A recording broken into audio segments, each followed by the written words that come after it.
Hello दोस्तों, नमस्कार। हमारे इस YouTube channel DR science classes में आप सभी का हार्दिक स्वागत और अभिनंदन है। हम कल के सेशन में जान चुके हैं कि जो गर्भ निरोधक विधियां होती हैं उसमें यांत्रिक विधियां कौन सी होती हैं। आज के सेशन में बात करने वाले हैं स्थायी विधियों के बारे में, यानी कि स्थायी विधियां कौन सी होती हैं। इसके बारे में हम की पॉइंट के माध्यम से एक एक पॉइंट क्लियर करते हुए हम आगे की ओर बढ़ने वाले हैं। तब तक के लिए हमारी वीडियो में अंत तक बने रहें।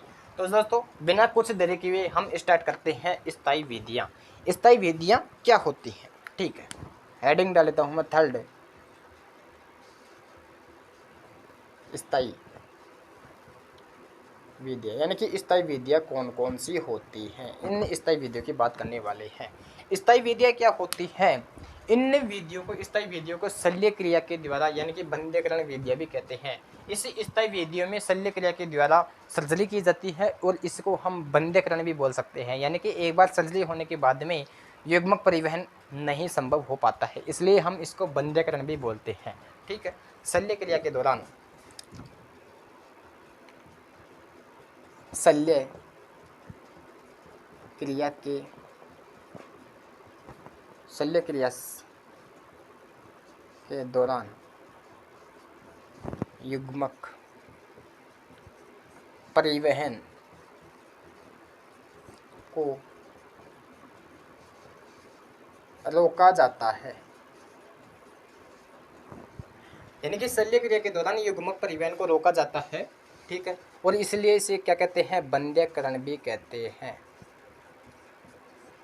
इसलिए इसे बंध्यकरण भी कहते हैं। ठीक है, और ये स्थायी विधियाँ यानी कि वे दंपति करवाती हैं जिसे भविष्य में बच्चे नहीं चाहिए, यानी कि वे दंपतियाँ करवाती हैं जिसे भविष्य में वे दंपति करवाती हैं जिसे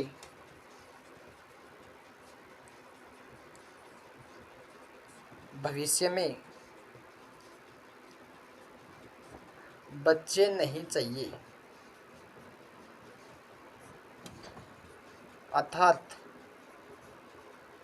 वे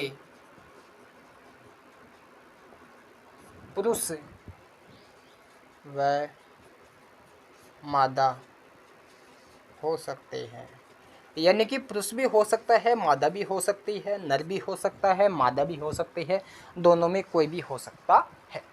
इसके माध्यम से क्या होगा? इस स्थायी विधि में शल्य क्रिया के दौरान, ठीक है, युग्मक परिवहन को क्या कर दिया जाता है? रोक दिया जाता है, जिससे शुक्राणु अंडाणु तक नहीं पहुंच पाता है। ठीक है, अब इसमें जो स्थायी विधियाँ होती हैं वो दो प्रकार से होती हैं। इसमें जो पहली जो विधि आती है वो कौन सी आती है? शुक्र वाहिका उच्छेदन, या इसको हम बोल सकते हैं वैसेक्टोमी। ठीक है, पहली बात करने वाले हैं शुक्र वाहिका उच्छेदन।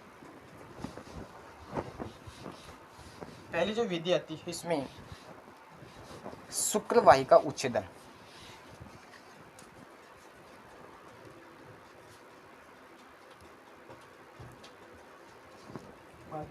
क्लास ले रहा है वो बात कर।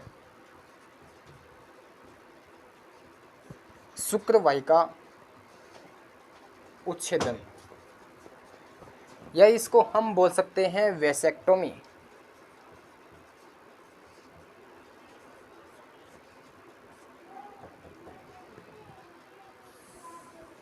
वैसेक्टोमी, शुक्र वाहिका उच्छेदन या वैसेक्टोमी, यानी कि शुक्र वाहिका उच्छेदन क्या होती है? ठीक है, जो पुरुष होता है, पुरुष पुरुष के जनन तंत्र के अंदर जो शुक्र वाहिका होती है, उस शुक्र वाहिका में एक शल्य क्रिया के दौरान उस शुक्र वाहिका में एक चीरा लगाया जाता है। उस चीरा लगा के एक छोटा सा भाग, शुक्र वाहिका में एक छोटा सा भाग शल्य क्रिया के दौरान चीरा लगाकर उसको काट कर उसको हटा दिया जाता है तथा दोनों भागों को गांठ बांध दिया जाता है, जिससे जो शुक्राणु होगा, वर्षण के द्वारा जो शुक्राणु होगा वो शुक्राशय तक नहीं पहुंच पाता है। और मैंने आपको क्या बताया था कि शुक्राशय वीर्य का 60 से 70% भाग बनाता है।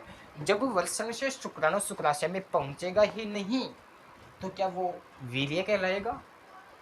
उसमें शुक्राणु की मात्रा अत्यधिक मात्रा में होगी? नहीं होगी। मैथुन क्रिया के दौरान उस समय मादा की योनि में द्रव्य ही स्खलित किया जाता है, शुक्राणु नहीं। शुक्राणु कब आएंगे, कब उसकी मात्रा अधिक होगी, जब वह शुक्राशय में जाता, क्योंकि वीर्य का 70% भाग शुक्राशय ही बनाता है।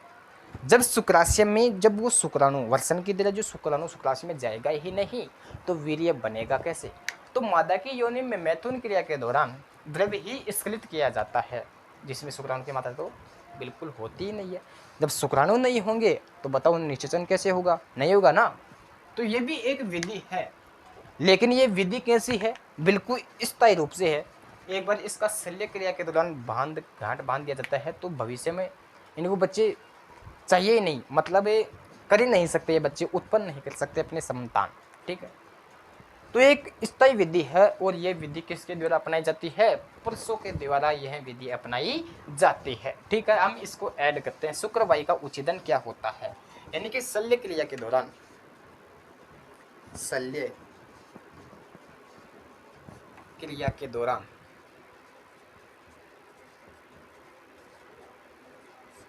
शल्य क्रिया के दौरान पुरुष के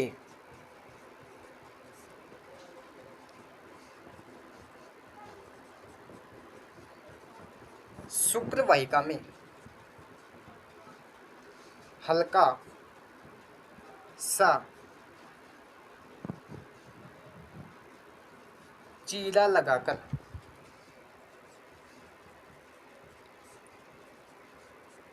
छोटा सा भाग काटकर हटा लिया जाता है तथा दोनों सिरों को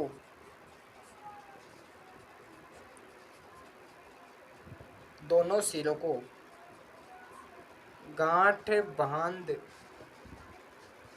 दी जाती है, जिससे वर्षण से क्या होगा, शुक्राणु शुक्राशय में नहीं पहुंच पाएगा, शुक्राशय में नहीं पहुंच पाएगा। ठीक है, और मादा की योनि में, मादा में द्रव्य ही स्खलित होता है। ठीक है, ये था वैसेक्टोमी यानी कि शुक्रवाहिका उच्छेदन। ठीक है, शल्य क्रिया के दौरान शुक्रवाहिका में छोटा भाग चीरा लगा दिया जाता है, छोटा सा भाग काट लिया जाता है, जिसके कारण क्या होगा कि वर्षण के द्वारा जो शुक्राणु होते हैं वो शुक्राशय में नहीं पहुंच पाते हैं। यदि शुक्राशय में नहीं पहुंचेगा तो वीर्य बनेगा कैसे। यदि और मादा के द्रव्य मैथुन क्रिया के दौरान मादा के शरीर में, मादा की योनि में केवल द्रव्य ही स्खलित किया जाता है, जिससे शुक्राणु उसमें उपस्थित नहीं होते हैं। यदि शुक्राणु उपस्थित नहीं है तो फर्टिलाइजेशन कैसे होगा। तो ये विधि थी गर्भ निरोधक की विधि। कौन सी स्थायी विधि में, कौन सी, शुक्रवाहिका उच्छेदन यानी कि वैसेक्टोमी। अब इसी प्रकार अगली जो विधि आती है हमारी, क्या, ये तो शुक्रवाहिका थी, वो थी अंडवाहिका उच्छेदन यानी कि ट्यूबेक्टोमी। ठीक है, अगली बात करने वाले हैं। अगली जो हमारी जो विधि आती है इस स्थायी विधि में, अगली जो हमारी विधि आती है वो कौन सी आती है, अंडवाहिनी, अंडवाहिनी उच्छेदन, या हम इसको बोलते हैं ट्यूबेक्टोमी। ट्यूबेक्टोमी, अंडवाहिनी उच्छेदन, या इसको हम बोल सकते हैं ट्यूबेक्टोमी। यानी कि अंडवाहिनी उच्छेदन क्या होता है, यानी कि जो फीमेल यानी कि मादा में जो अंडवाहिनी होती है, यानी कि जो जनन तंत्र होता है उसमें गर्भाशय से जुड़ी हुई एक नलीनुमा संरचना होती है, उसको हम बोलते हैं फैलोपियन ट्यूब या अंडवाहिनी। इस अंडवाहिनी में क्या होता है कि शल्य क्रिया के दौरान, शल्य चिकित्सा के दौरान में क्या होता है कि शल्य की चिकित्सा के दौरान उसमें हल्का सा चीरा लगा दिया जाता है। उसमें हल्का चीरा लगाने के बाद में उस अंडवाहिनी में से छोटा भाग काट के हटा लिया जाता है। ठीक है, उस हटा लिया जाता है उस भाग को, और उस दोनों भागों को गांठ लगा के बांध दिया जाता है, जिससे क्या होगा, जो ओवम है उस ओवम के पास में जो शुक्राणु यानी कि स्पर्म है अंडवाहिनी के एम्पुला भाग में नहीं पहुंच पाएगा। और यदि शुक्राणु अंडाणु तक पहुंच ही नहीं पाएगा तो मेरे को बताओ निषेचन होगा कैसे, फर्टिलाइजेशन होगा कैसे। जब तक शुक्राणु अंडाणु तक नहीं पहुंच पाएगा तो फर्टिलाइजेशन होगा कैसे। तो ये विधि इस सिद्धांत पे कार्य करती है। हम इसको की पॉइंट के माध्यम से ऐड करते हैं। ठीक है कि मादा में अंडवाहिनी में शल्य क्रिया के द्वारा, शल्य क्रिया से अंडवाहिनी पर चीरा लगाकर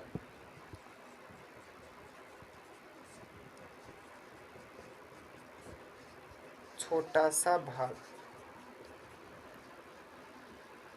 हटा लिया जाता है तथा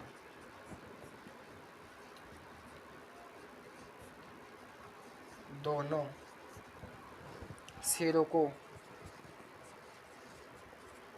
गांठ लगा दी जाती है जिससे शुक्राणु अंडवाहिनी के एम्पुला भाग में नहीं पहुंच पाता है।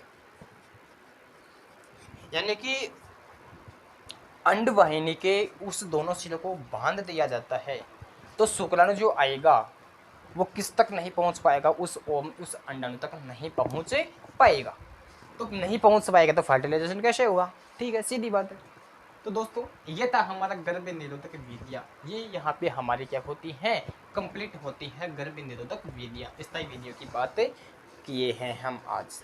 ठीक है, तो दोस्तों गर्भ निरोधक विधियाँ हमारे क्या होती हैं, कंप्लीट होती हैं। ठीक है, अब मिलते हैं कल के सेशन में और हमारा टॉपिक रहेगा सगर्भता का चिकित्सीय समापन यानी कि MTP। ठीक है, तो मिलते हैं दोस्तों कल के सेशन में। तब तक के लिए बने रहें। जय हिंद, जय भारत।